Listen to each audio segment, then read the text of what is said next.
All right, good evening and happy Easter. I hope you're having a wonderful time and a wonderful day celebrating hope and the promise of a risen Savior today. Welcome to Survivors Inspires.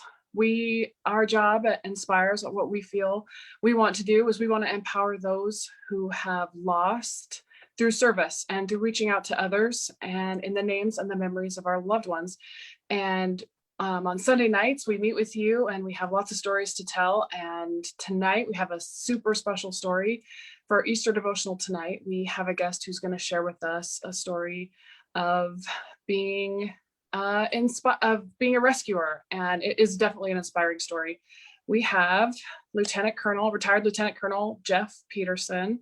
Thanks for being with us, Jeff. Thanks for being here. Just to introduce Jeff real fast, he is actually originally from Utah, and he graduated from the ROTC at Arizona State, and then went on to do a lot of training all over the United States. He flew the HH-60G. Did I get that right? Yep. Nailed it, right? And he flew in Nevada and in Florida, and then for a while here at Davis Mountain in Tucson.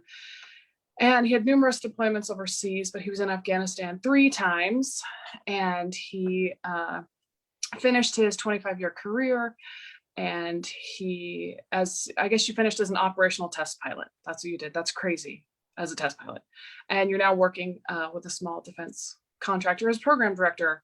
So, but I'm not gonna introduce you without remembering to introduce your beautiful wife, Penny, and your 4 boys. There you go. So, but you have a story to tell us today about being a rescuer. What year would we have started? When did this start? The Air Force thing, or everything. What I'm going to talk about today. What you're going to talk about today? Yeah, I guess I'll turn this time over to you. Yeah, 2005, almost 16 years ago, which is kind of crazy, but that was my first combat deployment. Oh my gosh. Okay. All right. So I'm turning the computer over to you too. So there you go. You can get started on your portion. Okay. I'll just make sure it looks right on your side. Yep, that looks good. And was that my cue? Yes, that's you. Thanks, Michaela, and or Mikhail, sorry, I should say. And thanks to the survivors, survivor group. Mikhail hit me up and asked if I'd do it. I really don't like doing this. Feels like I'm trying to pat myself on the back, but it is a great story. It's an inspirational story. And so I'm honored to have this opportunity to share some of my thoughts. So next slide. That's me. She already introduced me. My call sign's Spanky. Everybody knows me by Spanky. So it's a Little Rascals thing. And it's been going on for 30 years now. Let me tell you a little bit about our heritage, our rescue heritage in the Air Force. It goes back to just after the Korean conflict in Vietnam. We're called the Jolly Green Giants. Our call sign's Jolly. And it was because of a big lumbering green helicopter going into the canopies of Vietnam. It looked like a lumbering Jolly Green Giant. And if any of you are older like me, you know, ho, ho, ho, Green Giant, you understand. Our motto, most people have them tattooed on their bodies somewhere, green feet. And our motto is, these things we do that others may live. We look at it as an honor to be a part of combat rescue. Our mission, our go-to-war mission is to put our lives on the line to rescue somebody that's in a pinch. Our whole career, we train, sometimes never deploy, sometimes never have a ton of opportunities. I've had numerous opportunities doing civilian rescues in the mountains in Vegas or here or wherever I've been stationed. But it is awesome to be a part of something and knowing that you're directly responsible for helping somebody live. Um, we look at it, as I said, as a distinct calling in life, if you will, and an honor, because our, as I said, go to war mission isn't taking lives; it's saving lives. And as the Apostle John put it, greater love hath no man than this, that a man layeth down his life for his friends. And we will, in the United States military, leave no one behind and do everything at all costs to help um, someone in need. But it doesn't come without a cost. One of my first areas back in the late 90s was in Vegas when 12 of my close friends had a midair up there north of Vegas, and real good friends. And I've lost a lot of friends over the years. Every time I go to Arlington, I go and visit one of the memorials there to some close friends, and this freedom that we fight for, whether it be training or in combat, doesn't go without a price. Just last year, uh, four, actually it was six, but these four I was very close with, especially the two pilots. And this was just last year in Iraq, where they perished. Um, but it is tough. But when times get tough, when things you think aren't going as planned, if you will, what do? I mean, in our case, we go to training, but there's a lot when your back is up against the wall and all you have is hope. You have hope that I've trained sufficiently. I've got well over 3,000 hours of flight time. I have faith and hope in my crew because we are a crewed aircraft. There's usually 6 on the crew. But there's a lot more to that. There's a lot more than just having hope in that you're prepared and in your crew. And in my case, I have a strong faith and hope in my Savior. And it's amazing, it doesn't sound cool and tough, but how much I relied on him, especially on my first deployment, because I don't know, I watched the movies, but I'd never been to war before. And I knew they wanted to capture me or kill me, put me in a green jumpsuit or orange jumpsuit and chop my head off. So it's kind of tough when you've got a wife and 4 little boys at home that you have trained sufficiently, and because there is a lot of anguish and sadness and bad things that happen in war, but some of the most rewarding and comforting times that I've had in helping people, not only military people, but local Afghanis, that it was great to be a part of their rescue, to be a part of helping them. I know I was protected. I am a man of faith, and in my religion, I was in some leadership positions while on these deployments. I thought it would get me out of them. I was kind of excited. The first one, I was an elders quorum president over the men's group.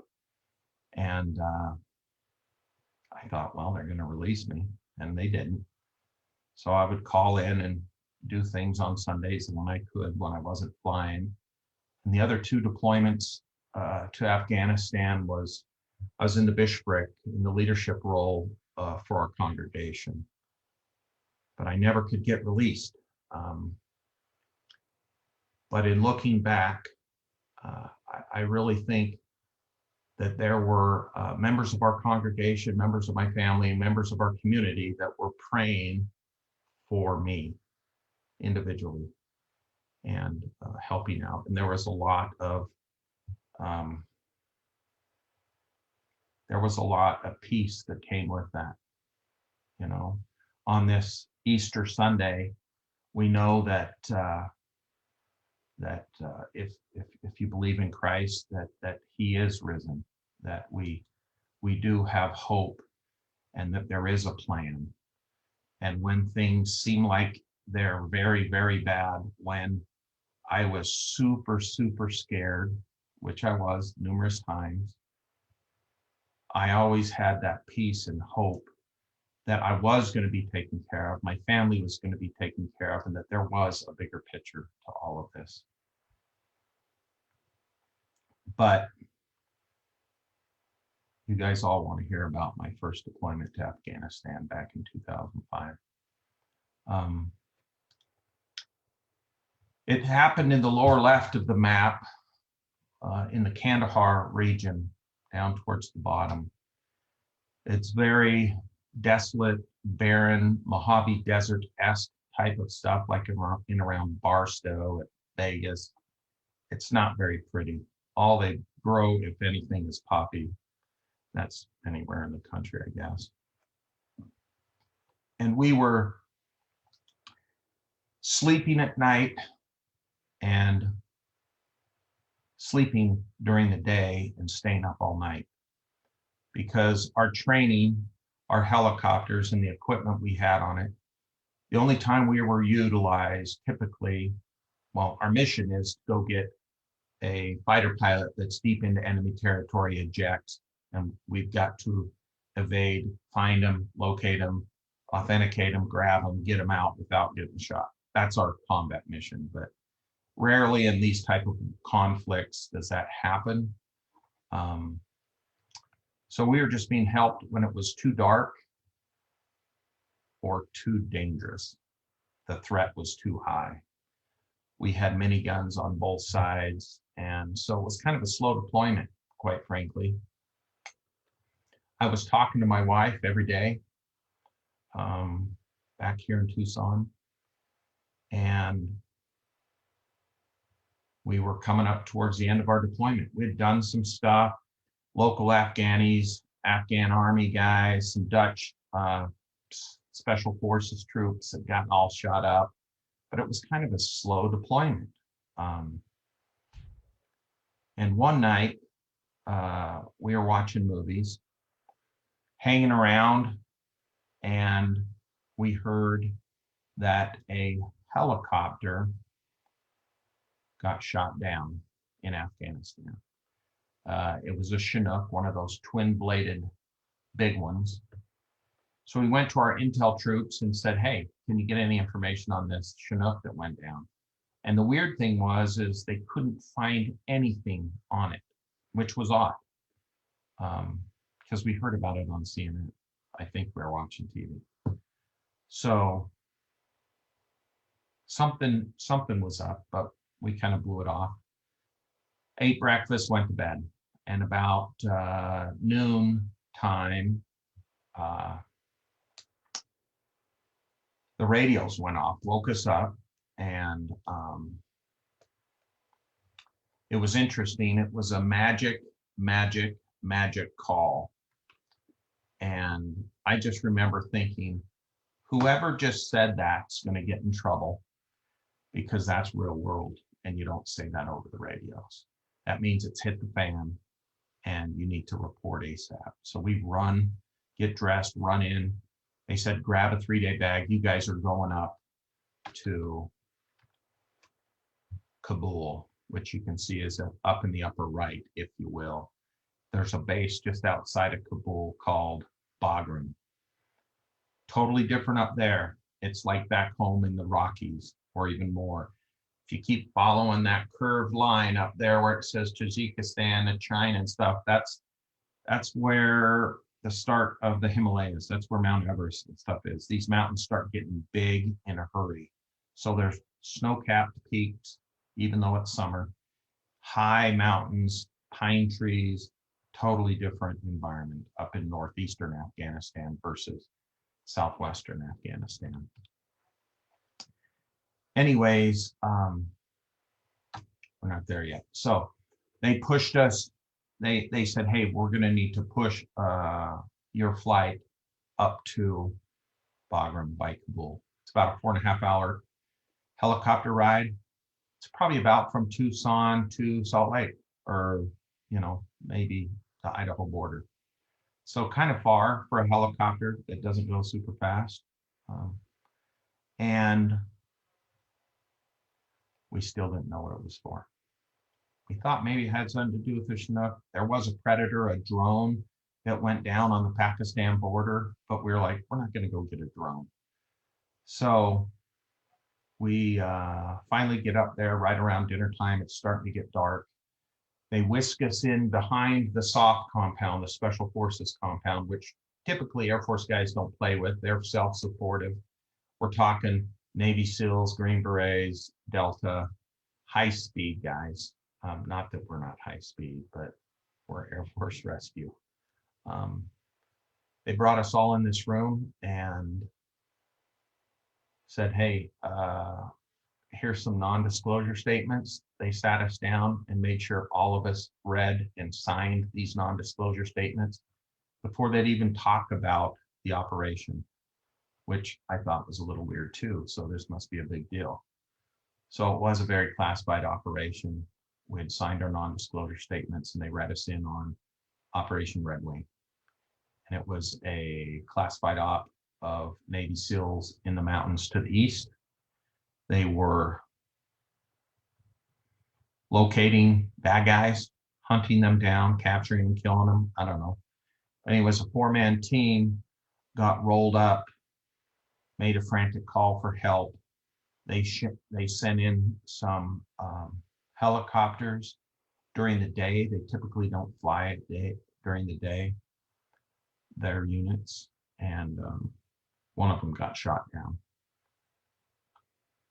So they think they're survivors or a survivor. Someone's been clicking on the rescue frequency, the guard frequency.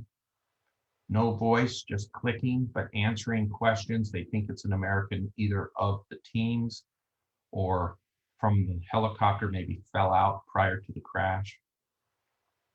So they wanted to push us down to Jalalabad, which was down towards that star,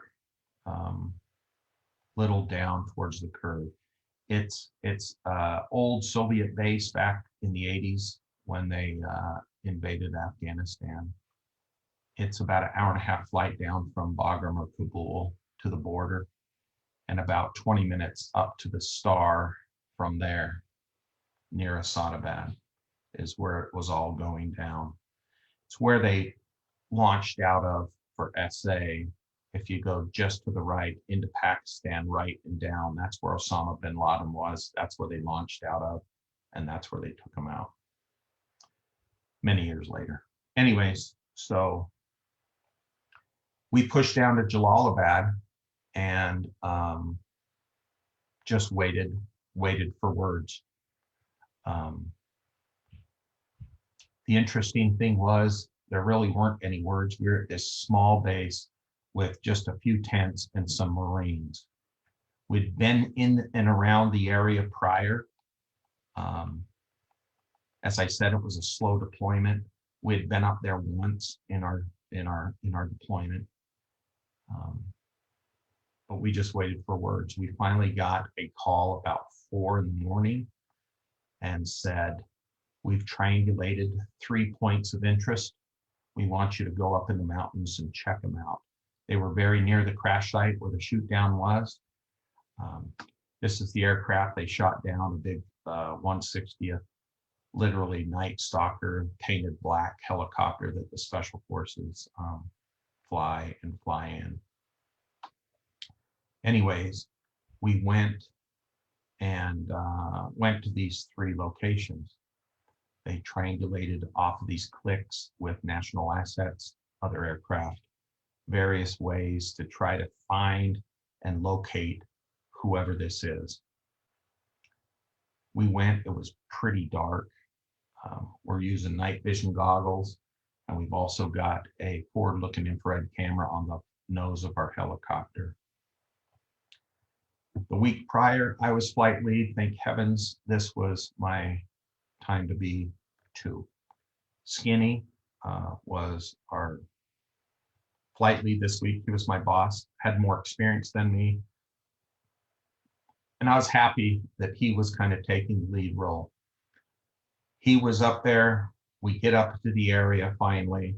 He's down low. I'm orbiting above with our guns to bear just in case, because helicopters, if people start shooting small arms or RPGs, rocket propelled grenades, we can't move like an F-16, you know, it takes a little bit of time to get out of their weapons engagement zone. So you need mutual support. And that's what I was trying to give, because he's down low, hanging it out, very slow and low. Those are two bad things for helicopters when you're in bad guy country, right by where they just shot down a few days earlier a helicopter. We could hear clicking on the radio. We couldn't see any signaling devices. We usually use code words and code talk on the radio, secure comm. We were in the clear. This is Air Force Rescue. Show yourself. We're here to get you. And it was frustrating knowing that there was probably someone down there that needed our help, but we couldn't see them. And the worst time to fly is at sunset or sunrise, because as the sun starts coming up, it blinds and shuts down your goggles. It's super bright and just washes them out. And then you lift them up and it's pitch black. You put them down, it's washed out. So it kind of sucks. You rely heavily on your FLIR, but our FLIR wasn't working that well. Usually humidity affects it and this and that. So it just wasn't a good time to be flying. And now we're down low, slow, and it's broad daylight. And we see people wandering in the hills, big steep mountain slopes with shepherds and who knows, farmers, whatever. They're probably bad guys faking it, but it was unnerving. But eventually we ran out of gas. We were there for probably a couple hours, at least an hour and a half, 2 hours. So what do? We have to leave. We go down towards Asadabad, the mouth of the canyon. We were going to get gas there where we had been before to get gas. They said, no, just come back to Jalalabad. There's gas here for you. We go to Jalalabad. We'd waited too long. We'd actually gone past our bingo, or our we got to leave now fuel load. And there was no tankers. They had left. So we were stuck at this little encampment with some tents. They said, hey, you guys have been out for a while. Why don't you guys go get some sleep? We'll figure out the gas thing and we'll get back to you. The only thing there was, as I said, just a few tents. I do remember that they did have some MREs, but there was really no chow or anything to eat. I just remember Pop-Tarts and Red Bull, neither of which I really like, but you know, you got to do what you got to do. So we try to get some sleep, not real good sleep in this one tent with about 12 to 14 of us on cots. And then about dinner time, when it started getting dark, another Chinook came in, not a special ops Chinook like this, but a Chinook that had a big bladder of gas in the back. They called it a fat cow, and he filled us up. Now it's dark, and now they're like, well, since you're there, why don't you just stay and we might use you. They did say, oh, by the way, the clicking has stopped. And we're like, oh, not good. So either the guy's dead or the battery ran out. We didn't know what was going on, but we were just like a little distraught that, man, maybe we had our window and we didn't do it. I threw a slide in here for, this is a memorial to the 8-man crew that was on the Chinook. That was just the air crew that was on it. but there was 8 Navy SEALs in the back, so 16 individuals on the helicopter. So let's rewind. We're down, we're sleeping, we hear a Chinook crashes back in, we're in Kandahar. There was 4 Navy SEALs. These two, one is Danny Dietz, the one on the right is Marcus Luttrell, Mike Murphy on the left, and Matt Axelson on the right. So what happened is these 4 Navy SEALs got rolled up by some shepherds and eventually let them go. They went and told bad guys. They got surrounded by about 80 to 100 Taliban or Al-Qaeda. And just had a tremendous firefight in the long run. They fought for hours, killing all of them except for Marcus there on the right. And he had got blown up. His back was broken, shrapnel shot. It blew his radio off and his antenna on his radio. And that's why he was trying to talk, but you couldn't hear. So we just heard clicking. Because if you think about it, they've got a lot of equipment on those vests that can lure us in. Signaling devices, radios, all types of things. They lure us in and then shoot us down. That's our biggest fear. And so we are like, why isn't the individual talking? Because even if he knew English and he was a bad guy, he would still sound like a bad guy. He wouldn't sound like a Navy SEAL, probably. He would have some type of accent, we would think. We were anxious, we were nervous. But that's what happened. Then Marcus is evading and we get called up because he's clicking. He sees us. This has now gone over 3 or 4 days. He sees us orbiting. He can't signal us. He's scared because there's people in the area. And we eventually leave because we ran out of gas. His heart sank, and now we're down in Jalalabad and the clicking stopped. Well, another shepherd stumbled upon him about 9 in the morning. He, for whatever reason, didn't kill him. He was gonna shoot him because the last time they let a shepherd go, it didn't work out in their favor. He said the shepherd was dressed in his man jammies, the Afghan guard, lifted up his man dress and said, "No Taliban," to show he didn't have any weapons or anything. Gave 2 thumbs up. He heard that was good. And for a reason, Marcus trusted him. I think he was on his last leg and needed help. And basically, he helped him to his village and protected him. Unbeknownst to us, we're just sitting there waiting through the night. We get a call around midnight saying, "Hey, there's a village elder, an old man from the mountains, hiked down to another Marine base up from Asadabad in that canyon and said, we have an American in our village." We're like, yeah, whatever. No. Here's a note he wrote to us. And when we go into combat, we have this paper and it's called an isoprep. It's just a regular size paper and it's got pictures and words and codes, and it's all just me. And I know it. I don't share it with people. It's my code words, code letters, code statements. And so we as rescuers use this isoprep data to authenticate people to see if we've got it, because the bad guys wouldn't know it. They could torture it out of him. So we didn't know if he had a gun to his head or maybe he did give it to him and then they killed him. We didn't know if he was alive, but it was Marcus's stuff. his code words or code statement, if you will.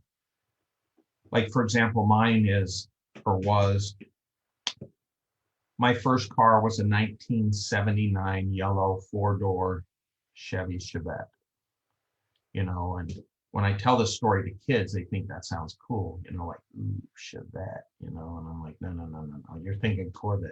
But you older folks like me know a Chevette was a piece of crap, beater. And but there's a lot that you can get from that. How many doors? What's the second letter of the color? What's the sum of the last 2 digits of the year? Numerous things that you could glean from that isoprep statement, and we have 4 of those. So we knew they had Marcus.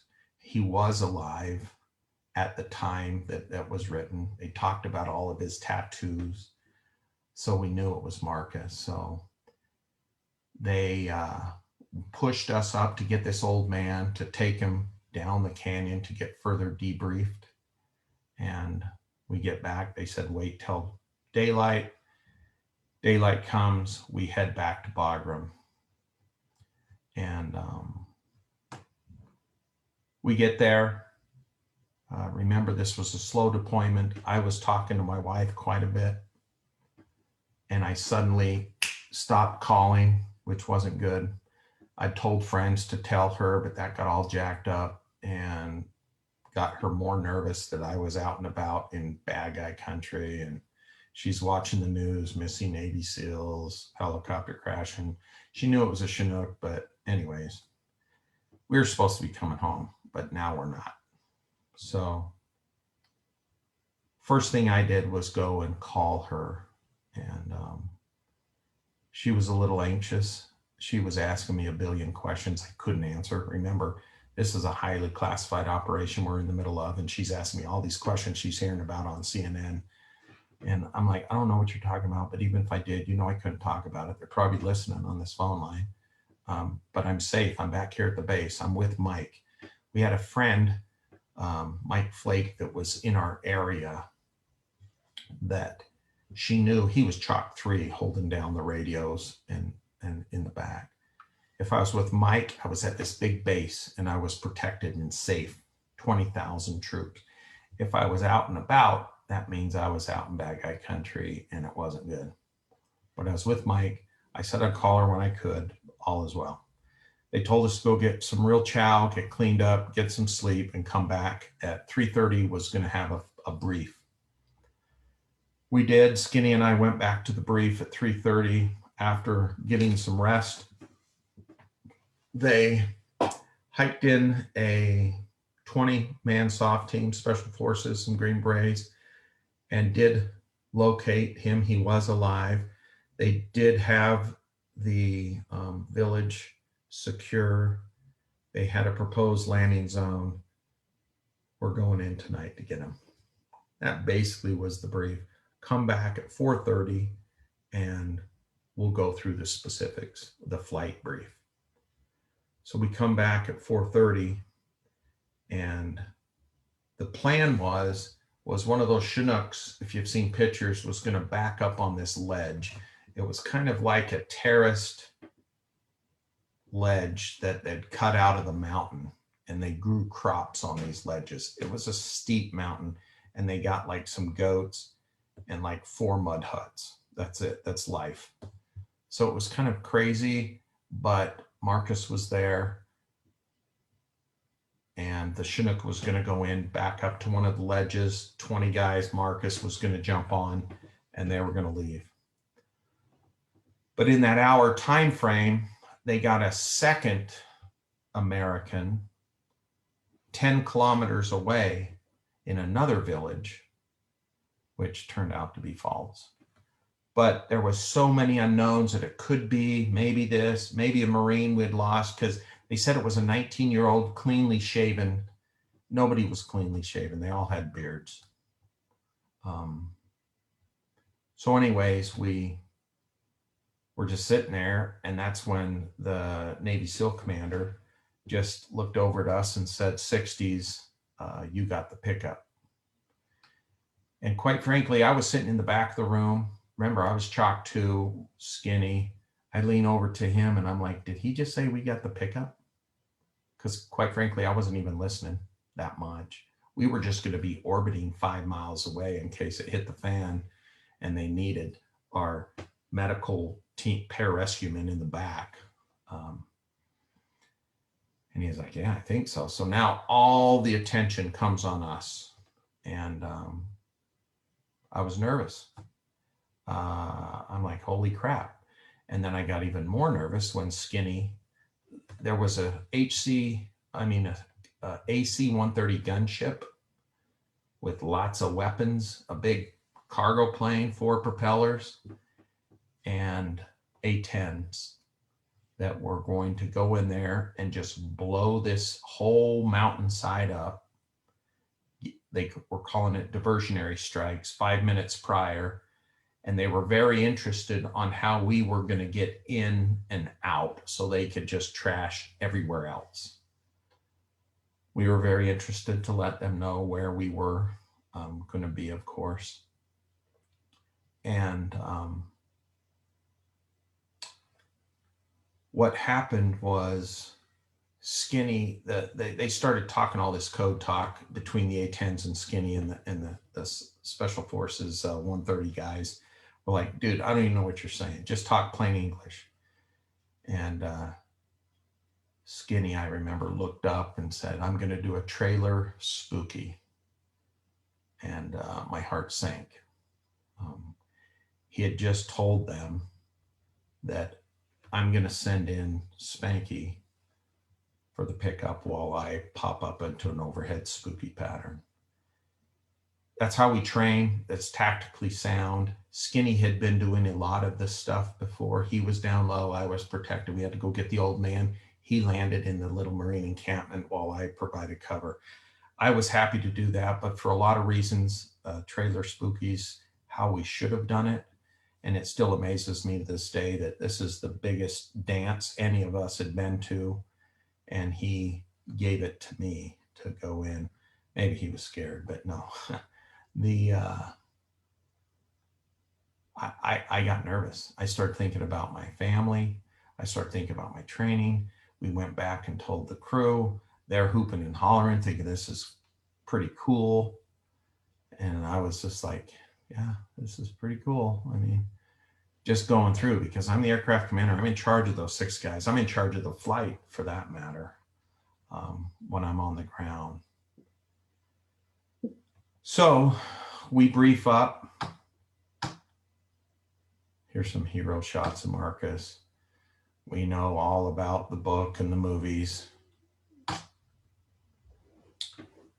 This is down in Kandahar. I wanted to throw this slide in to show you kind of the desert Mojave crap down by Kandahar compared to the big steep granite mountains up by Bagram. And that's kind of where the mud huts were, up there on the ledge somewhere.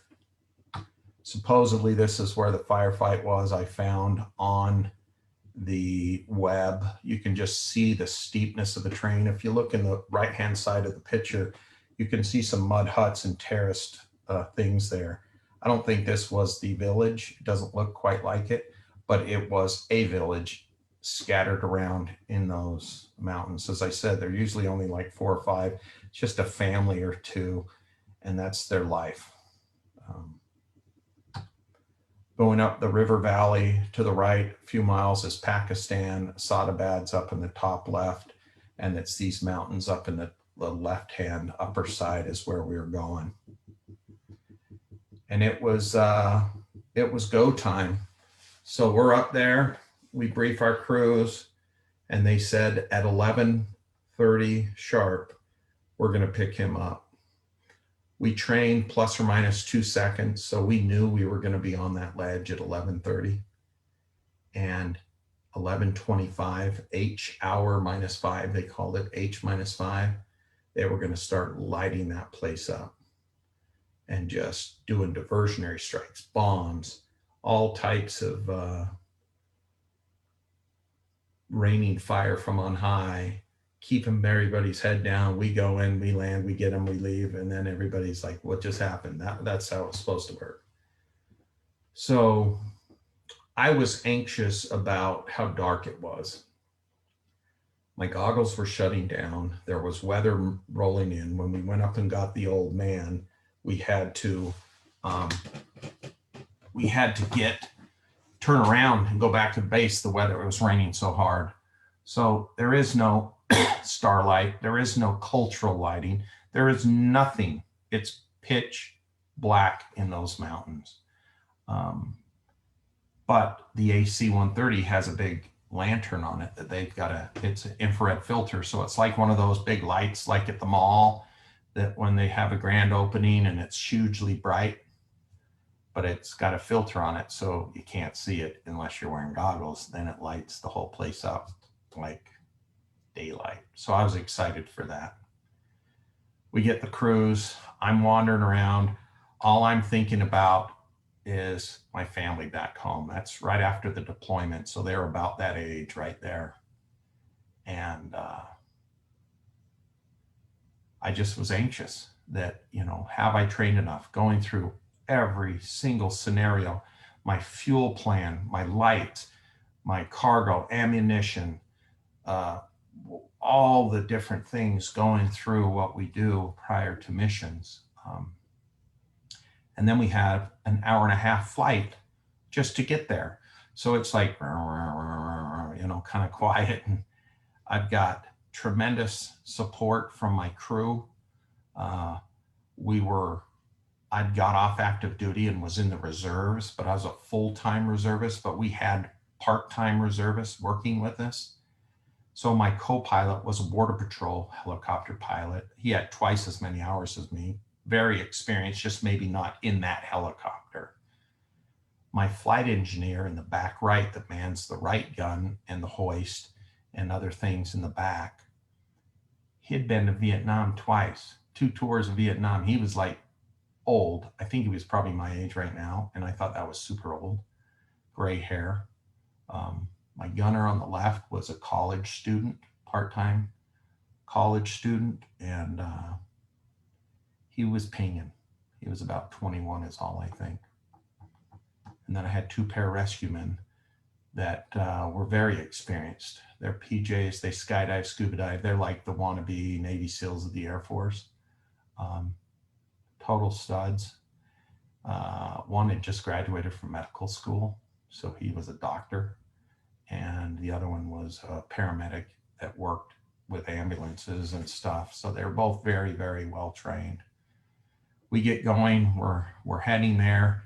We meet up with the A-10s finally. That's an A-10 there in probably the Tucson Desert, maybe up in Vegas. Very formidable weapon system, and we're getting close. And that whole time I was freaking out until we hook up with the A-10s. Then it just kind of went into training mode, autopilot, Joined up with the AC-130 gunship that's got cannons and chain guns and stuff out the side. And by the time we turned the corner and it was H-5, we're hitting our initial point, our last turn before we're heading up the mountain to the village. They had already started blowing the whole place up. And it was crazy, and it was intense and scary and dark, but at least the light was going to shine. We're climbing. I forgot to say the landing zone, the LZ, was going to be illuminated by a single IR strobe light that only we could see with our goggles and equipment, but you wouldn't see it outside, but you could see it for miles. Well, as soon as these guys started shooting, all the soft guys turned their IR strobe light on their helmet to say friendly. So we had strobe lights all in and around up where we were going, and it was just very chaotic. We didn't know where we were going. We didn't know which strobe light was the landing zone. It looks almost like gunfire when it's that much. Muzzle flashes. So it was kind of crazy, but at least H-30 seconds, this light was going to happen. And right about then, I see the clouds just kind of glowing like beep, beep, beep, beep. Looked like lightning, but it was a little more flickering, like someone was turning on a switch and off a switch. And I heard over the radios, halos was our call sign that time, halo. Halos, negative burn, negative burn. My heart sunk.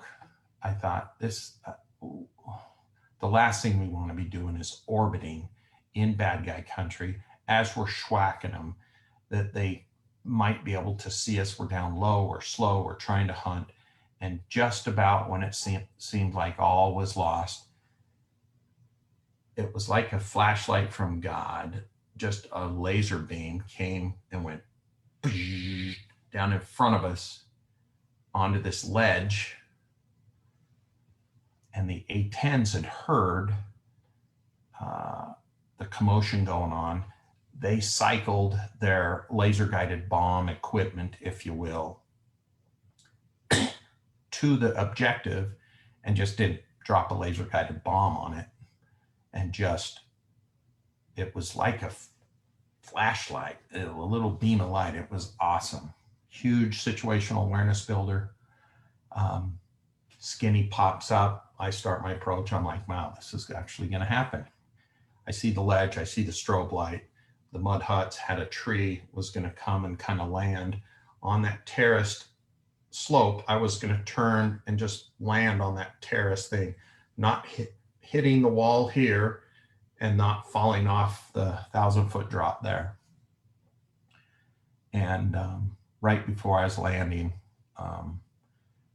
the imagery we saw was a nice cultivated green field, but it wasn't. It was dirt that cultivated the crop, and I browned out.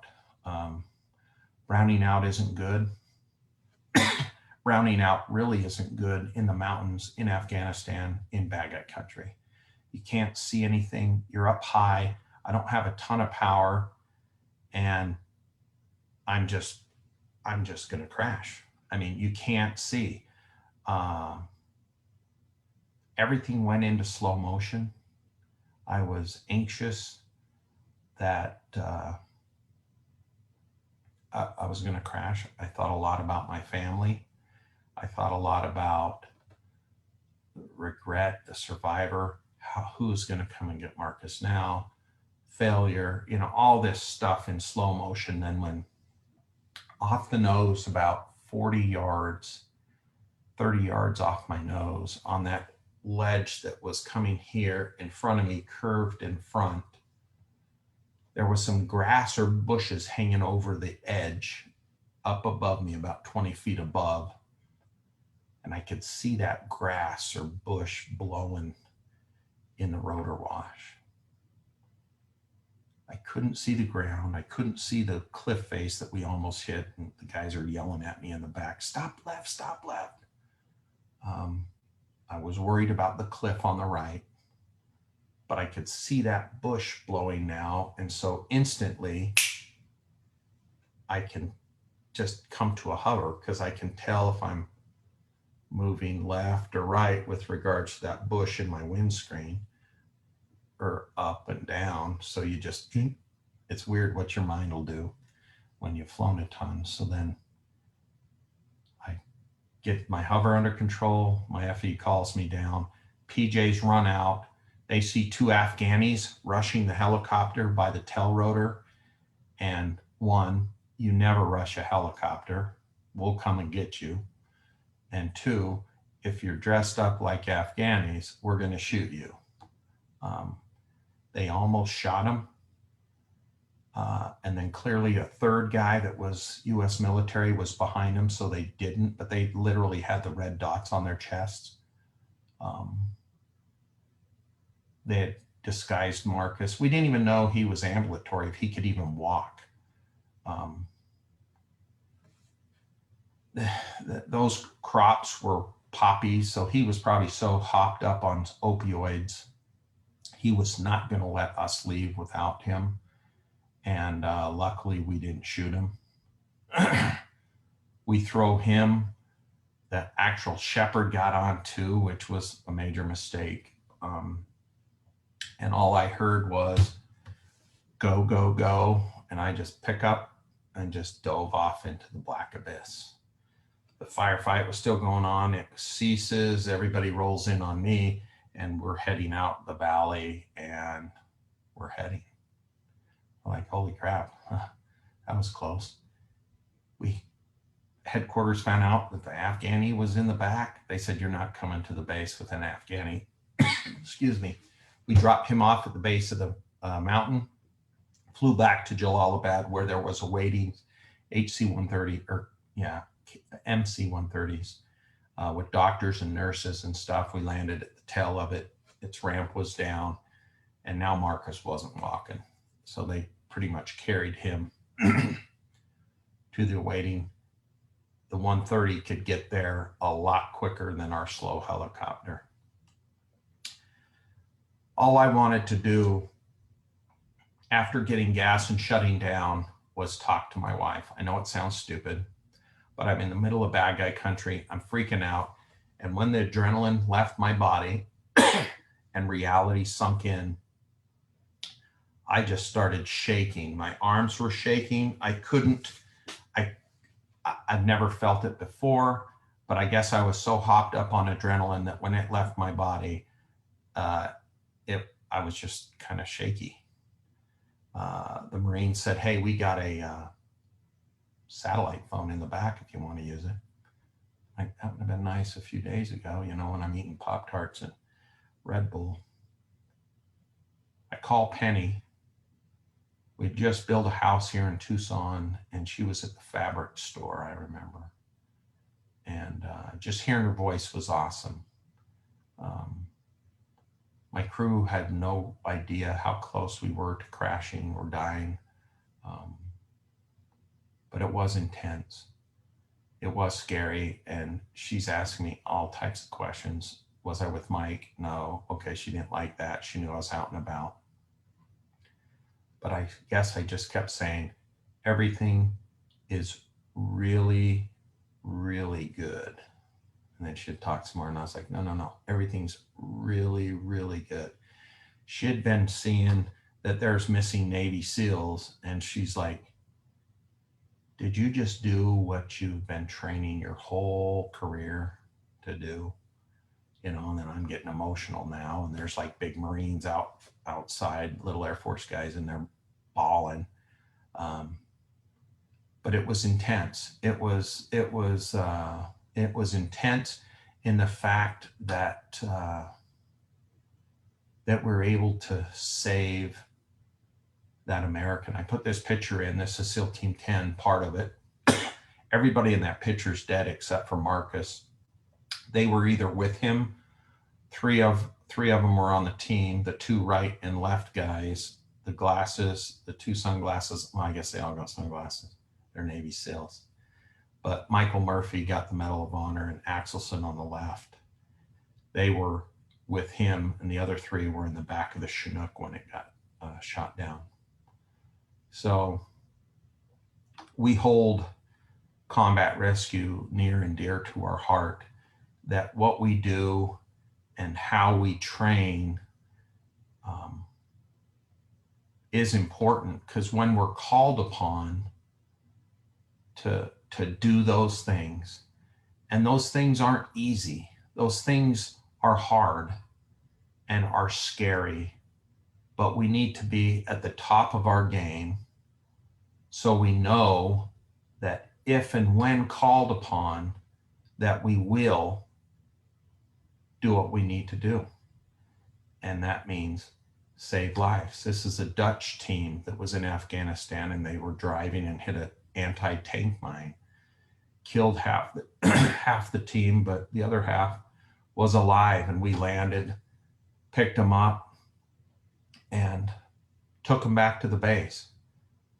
But it's hard, we land, we clean up the back, and we go get more. That there's Americans or French forces or British special forces that are shot up, and we need to go in and pick them up. But as I said at the start, it's a very rewarding thing. This is our crew here. Skinny and I, his crew, so us 12, right after we landed there, July 2nd of 2005. And it worked out. Marcus is married. Marcus has 2 kids.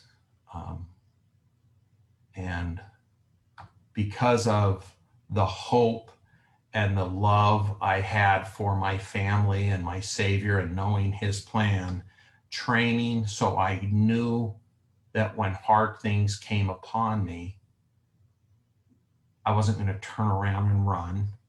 I was going to make it happen, whatever it took, me and my crew. But I always know that I can do anything with my belief in my Savior, especially this day we celebrate his resurrection on Easter, that all things are possible. We need to know that when we feel like all is lost and you're going to crash a helicopter in bad guy country and kill your crew and not see your family again, that there is hope, that there is a plan. One of my favorite scriptures is remember that it is upon the rock of our Redeemer, who is Christ, the Son of God, that ye must build your foundation. And I believe strongly that if we believe in Christ and have him as our foundation, that things will turn out. Not always as we'd hoped, but in the big picture is how they will be. That there's always hope. There's always, and peace comes with that hope. This is my co-pilot and myself meeting Marcus 5 years later at an event in Houston. We brought the actual helicopter, that's 227. He was sitting back in the back by those red things. And he was like, this is the same bird that picked me up. We're like, yeah, you're sitting right over there. So he thought that was pretty cool, but that's pretty much it. I mean, I don't like to pat myself on the back because I've done numerous sorties like this, but guess what? The whole DOD does sorties like this all the time. They just don't write books and make movies about it.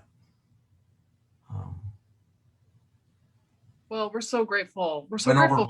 I went over my time, Mikkel. No, it's fine. No, I love this story, and I love, a lot of people do know the story of the lone survivor, but I love hearing your story because it is the story of the rescuer, right? Marcus was doing his part, right? By following his training and doing what he was supposed to be doing in a situation that he didn't create necessarily, but there he was. And I love hearing your side of the story because we hear the story of the crew that went in to find him. And when you hear how many people organized to just go get him, I don't know, I think there's something really inspiring about that so many people did not mind risking just to go in and help him. And it's not that you were best friends with Marcus. It's not that there was anything necessarily special about him other than he was an amazing soldier, right? But that was your job, that it wouldn't have taken an amazing soldier. You guys still would have gone to go do that. So I think it's amazing. And I think the people that you served with and everything, it's a really special thing. So thank you for sharing that with us. Well, thank you. Thanks. All right, well, this is just, we'll sign off now, but I just want to encourage anyone who heard this, who has a story they'd like to share with us, or would like to join our survivors group, just reach out to us on the Facebook page and we will get with you. So we'll say to everyone, happy Easter. Thank you. Thanks, guys. Bye-bye. Bye-bye.